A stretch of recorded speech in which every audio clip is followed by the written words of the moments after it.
ఈ భూమి పైన నువ్వు ఏగలేకపోతావు, నేను ఏగలేకపోతాను అంటే చచ్చిన తర్వాత ఇంకా అసలుకి ఏగలేవు. జాగ్రత్త. అక్కడ అగ్ని ఆరదో, పురుగు చావదు. గంట సేపు గొడవకి నువ్వు చచ్చిపోతాను అంటున్నావు. మనుషుడన్న ఒక్క మాటకి నువ్వు చచ్చిపోతాను అంటున్నావు.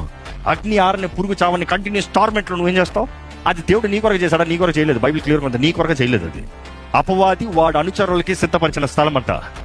కానీ దేవుడు నిన్ను ప్రేమించాడు కాబట్టి అపవాది వచ్చాడన్నాడు, నువ్వు ప్రేమించిన వారిని నాతో పాటు తీసుకెళ్తాను, నువ్వేం చేస్తావో చూద్దాం. అర్థమైందా? నువ్వు ప్రేమించి చేసుకునే ఈ మనుషులను నాతో పాటు తీసుకుని వెళ్తాను నాకు నిర్ణయించిన స్థలానికి. ఇసి దూతలకి అంటే అపవాది వాడు అనుచరులకి ఇంకా తీర్పు లేదు. ఆల్రెడీ తీర్పు అయిపోయింది. Judgement is done.